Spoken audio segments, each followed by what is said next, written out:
Hello, Mary. Do you have a moment? Oh, hello. Should I still be calling you by your first name? I don't know if it's right for me to be calling you Mom just yet, you know? I think you're right. It's too soon for you to be calling me Mom. I'm not your mother. Yet, anyways. Oh, sorry to put you on the spot like that. Well, let's start over then, shall we? Hello, Hillary. Thanks for coming to meet me and my parents the other day. It was great to finally meet you. Yes, that's the thing. Don't mention it. So, what can I do for you today? I have a question for you, and I would appreciate an honest answer. You and my husband work at the same company, do you not? And furthermore, you recently started working in the same department together. Is that true? Yes, that's right. Actually, I heard from Andrew a while ago that his dad was working at the same company as me. But I was totally surprised when I walked into the room where you two were waiting, and who should I see but the person who just got transferred into my branch recently? It was a total surprise. Well, I suppose our family name is somewhat of a common one, so it doesn't surprise me one bit that you wouldn't suspect that we were related when you saw that we had the same last names. But that's not the issue I'm here to discuss today. The issue is your reproachful behavior towards my husband. What? I'm sorry, I don't understand. Did I do something that offended him? Offended? Oh, that's nowhere near strong enough a word to describe your attitude towards my husband. When I left to go to the little girl's room, I saw him apologizing profusely to you, and you were lecturing him like he was a school child. I know my eyes were not deceiving me to see that horrible behavior. Oh, I'm sorry that you had to see that. Oh, how dare you behave that way toward the man who will be your future father-in-law!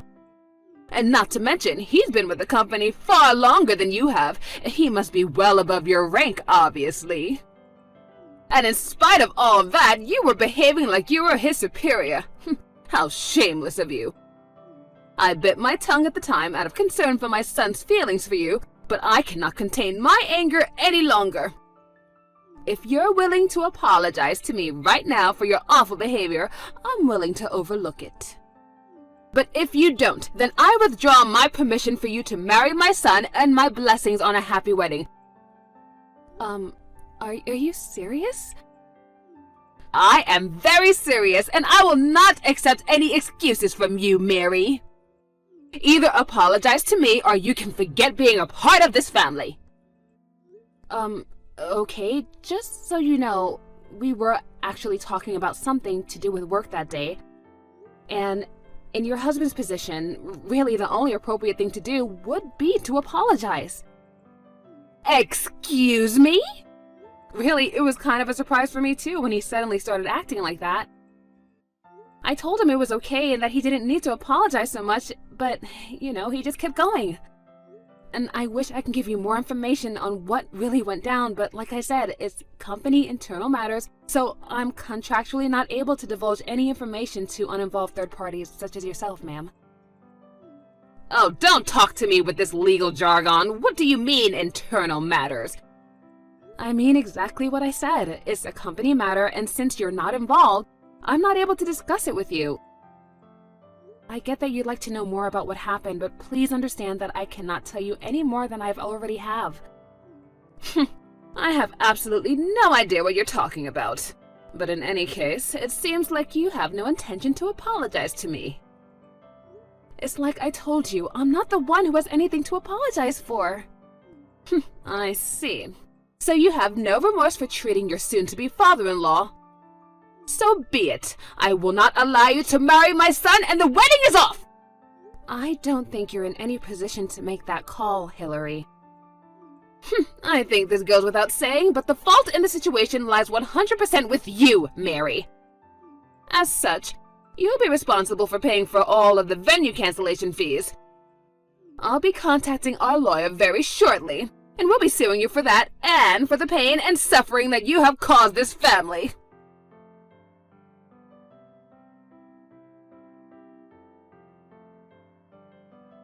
Andrew? Hey, Mary, what's up? This is bad. Really bad. Uh-oh. What happened? Your mom saw your dad apologizing to me at your house the other day. Oh boy. She texted me about that just now. And she is really, really mad. Which, in all fairness, I don't really blame her, considering that she doesn't know the whole circumstances. But still, this is bad. She said that if I don't apologize to her for that she's gonna make us break off our engagement. Oh, you gotta be kidding me. I had literally just made an explicit promise not to tell anyone about what happened, so it's not like I can just up and spill the beans to her. Oh, why are my parents always doing things like this? They're inseparable to the point that I almost never see one without the other in the same room, and yet when trouble rears its ugly head, they take completely opposite approaches. It seems like you're pretty used to this kind of thing from them, huh? Sorry about that, I just felt the urge to vent. Anyway, for now, I'd like to see the texts Mom sent you, if you wouldn't mind. Is it okay if I head over to your place right now? Yeah, come on over, it's fine. Okay, I'll be there in just about an hour or so. Alright, I'll be waiting for you.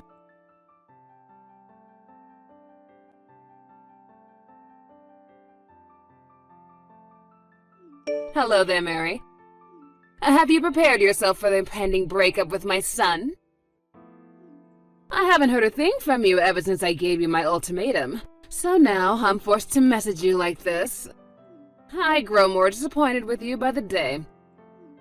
How long were you going to keep me waiting? You really are an impudent little girl, aren't you? If you're trying to wait it out and hope I forgive you, it's not going to work. I will not consent to this marriage until you've given me a proper apology. If I may be so bold, I'm marrying Andrew, not you. Why exactly do I need to have your consent? Oh, excuse me?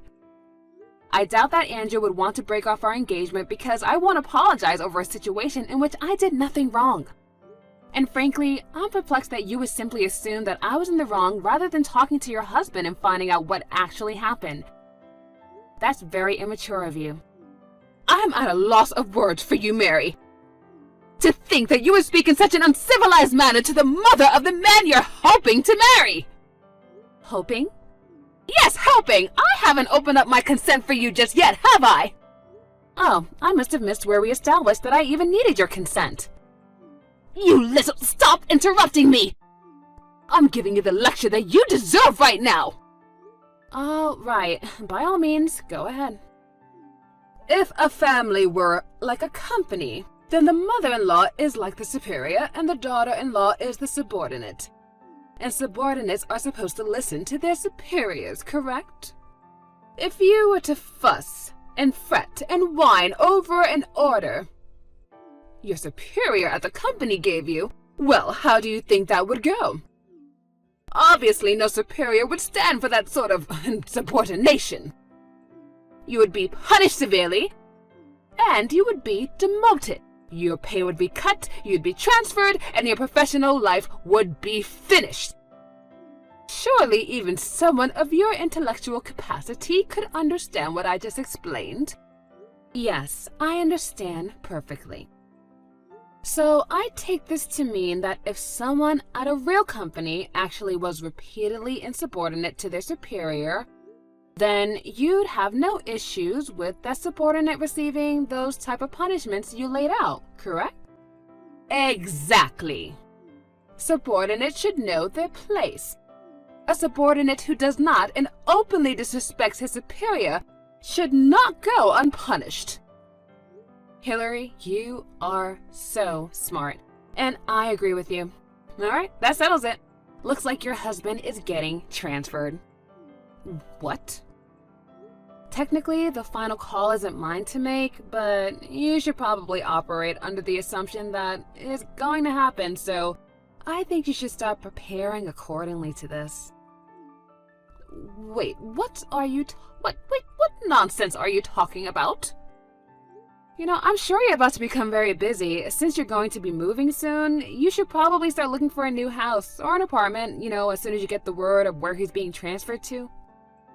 Wait, Mary, what are you talking about? What are you rambling about right now? So, sorry, I gotta go. I have some stuff to do. I need to get back to work.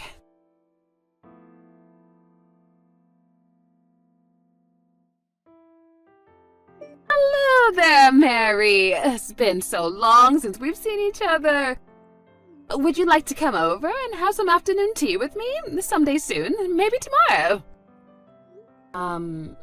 What are you doing? A friend of mine gave me a box of the most wonderful tea the other day, and I knew I had to share it with you. Oh, and I'm also going to pick up some cake from that new pastry shop downtown. Are you free this weekend? I'd love to have you over to our house if you don't mind. I guess this is your last-ditch effort to stop the inevitable, huh? Well, don't you think you're laying it on a wee bit too thick right now, Hillary? Mary, I guess you finally heard the truth then. You know, about my husband and your husband's position in the company. I heard everything. Come to find out, my husband is a complete useless employee who keeps getting sent around to different departments once he makes too much of a mess for them to deal with. And 3 months ago, he got sent to a new department to work under a young and upcoming leader in the company who happens to be you, Mary. He was frustrated and embarrassed that someone as young as you was placed above someone else who has been in the company as long as him. So he got desperate to prove himself and started working at a faster pace than ever before, which ended up causing a world of problems for your clients and other departments. And since you're his direct superior, you're the one who always had to clean up for his messes.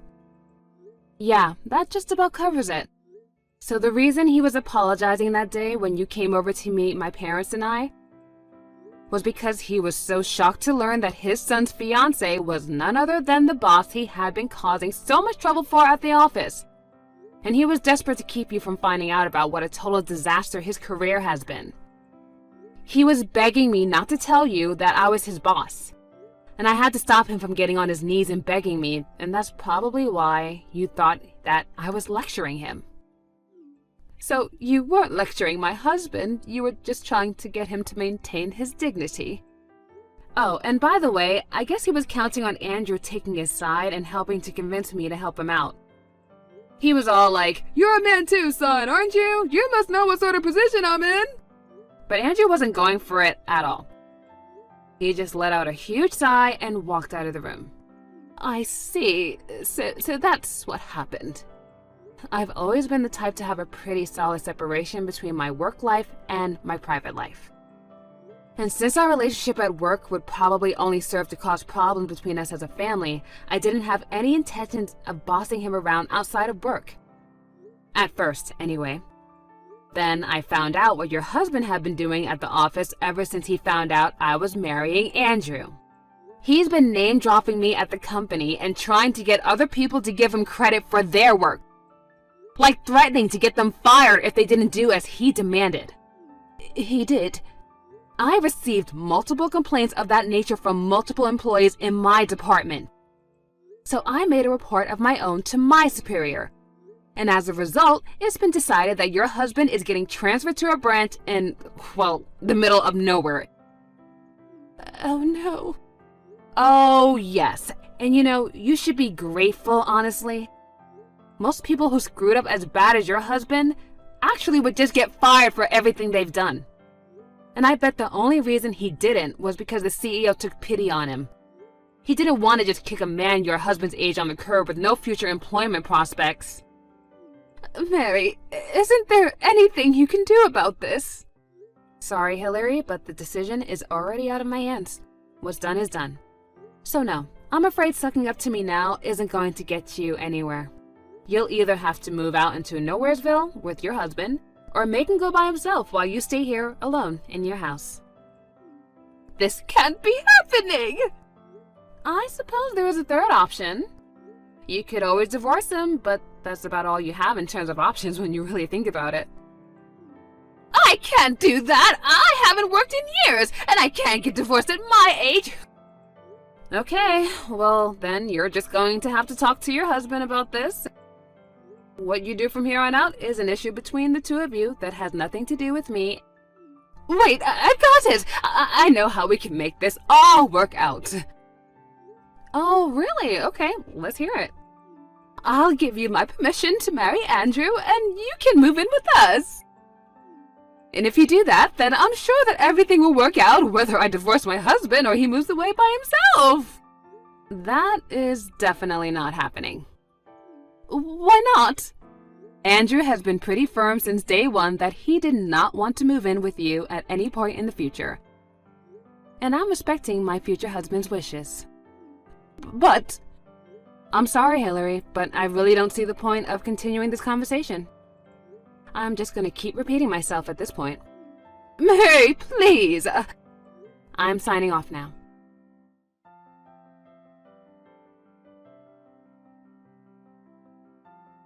After that, I understood Andrew's parents got into a massive fight. Hillary needed someone to finance her lifestyle, and her husband needed someone to take care of all of the housework. And since neither of them were likely to find a replacement for the other at their age, they decided not to get divorced. So the not-so-happy couple set off for their new life in Nowheresville.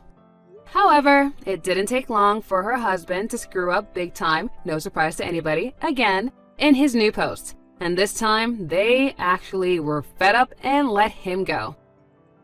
And this was apparently too much of a strain for the relationship to handle, so they are getting a divorce this time. They've both been messaging and calling Andrew complaining about the whole situation, but he only ever gives them the same simple response every time. You're getting what you deserve! Andrew is finally fed up with them and wants to cut them out of our lives, so we're making preparations to move in secret so they won't know where to find us. I'm glad to see that he's finally free from having to deal with their nonsense after all these years. And we decided that we didn't want our marriage to resemble his parents in any way, shape, or form. So when we got married the other day, he took my last name instead.